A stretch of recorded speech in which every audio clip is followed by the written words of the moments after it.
Day 2 of the G7 summit, the meetings are still underway. A joint statement is expected, but broadly the outcomes are on expected lines. The G7 are getting tough on Russia and China. There's more support for Ukraine, including both financial and military assistance, a promise to boost big-ticket investments, and a clear message to Israel and Hamas to de-escalate. Let's bring you the top 5 highlights. Highlight number 1, Russian money for Ukraine. After much back and forth, the G7 has pulled the trigger on this proposal. They will use frozen Russian assets to support Ukraine. The G7 will give $50 billion to Kiev, which is a multi-year loan, but Ukraine doesn't have to repay the loan. Profits of the frozen Russian funds will be used to repay this loan. And where will Ukraine deploy this money? Broadly in 2 areas. First, to buy more weapons from the West, and second, for the reconstruction efforts. Italy's Prime Minister and G7 host Giorgia Meloni announced this deal. I can confirm that we have reached a political agreement to provide additional financial support to Ukraine of about $50 billion by the end of the year. We are not talking about a confiscation of these assets, but of the interest that accrues over time. Obviously, Russia is not happy. Moscow is threatening, quote-unquote, extremely painful retaliatory measures. But it's not the only agreement here that will displease Moscow. Here's highlight number 2. The US and Japan have signed security accords with Ukraine. These are long-term security commitments valid for up to 10 years. And what do they entail? Pretty much everything that Ukraine needs. Both the US and Japan are promising more defense equipment for Ukraine, more intelligence sharing, training for Ukrainian soldiers, assistance to ramp up weapons production, and humanitarian aid. The US and Japan have pledged all of this. Now, this pact is non-binding, so there are no guarantees in terms of delivery, but Ukraine's President Zelensky is still happy. He's attending the G7 summit, and he has called these agreements historic. He says they will pave the way for Ukraine's NATO membership.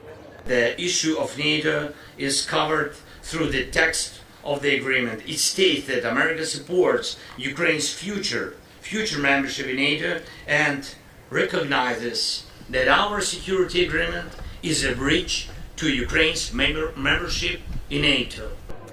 Ukraine has similar agreements with other allies. So far, Kiev has signed at least 15 such pacts. But the promises made by the US and Japan stand out. Zelensky says the US has promised more lethal weapons to Ukraine. This includes new squadrons of F-16 jets and Patriot missile systems. Japan is giving more financial aid to Ukraine. It has outlined a commitment worth $4.5 billion. Europe, too, is promising to expand support to Kiev.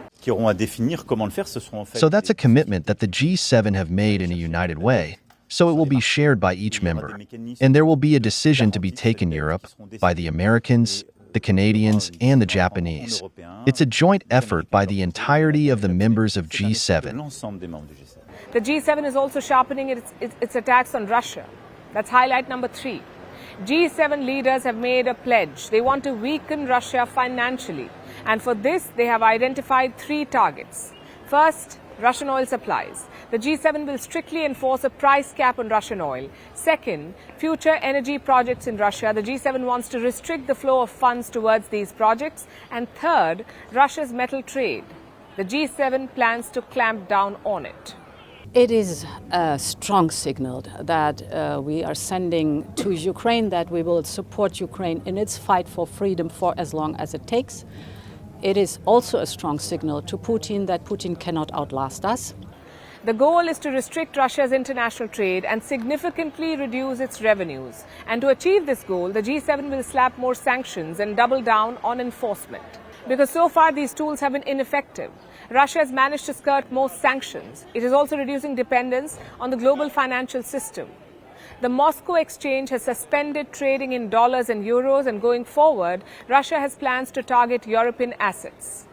The countries of the West have frozen now a part of Russian assets and currency reserves. Now they are thinking about any sort of legal grounds allowing them to finally appropriate them. Despite all the chicanery, theft will certainly remain theft, and it will not go unpunished. So the West versus Russia battle is only set to intensify, both on the battlefield of Ukraine and on the economic front. But what about the other war, the Israel versus Hamas war? Well, that came up for discussion too. And that is highlight number 4. The G7 is sending some clear messages to Israel. They're against a full-scale invasion of Rafah. And they don't want the war to spill over, especially to the north, where Israeli forces are intensifying their operations against the Hezbollah in Lebanon. But there is no movement on the ceasefire proposal. And US President Joe Biden is blaming Hamas for the lack of progress.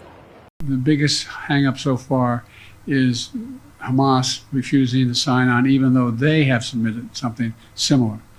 Whether or not it comes to fruition remains to be seen. We're going to continue to push. I don't have a final answer for you.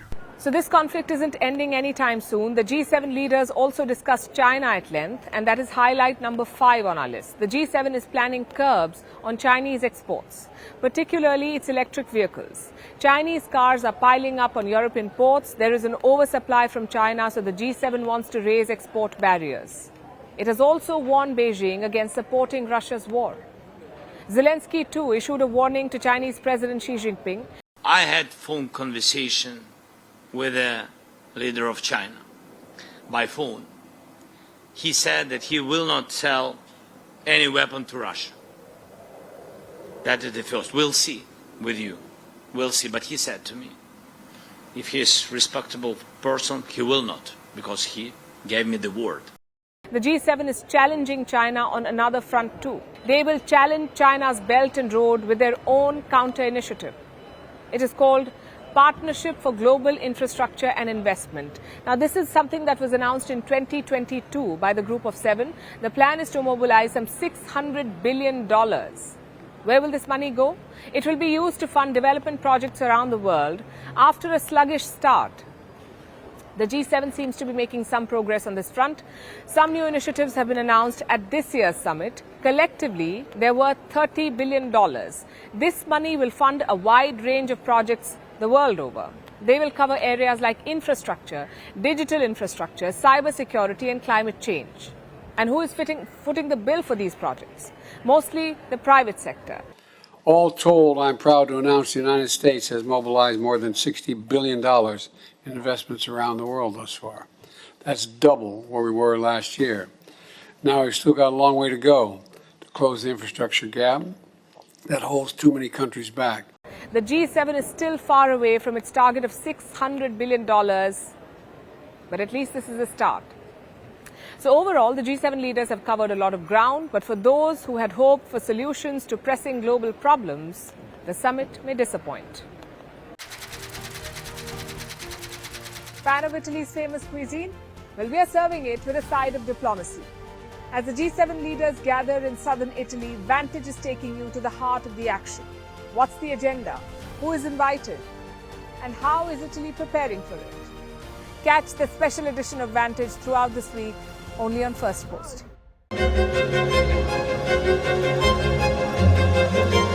Fan of Italy's famous cuisine?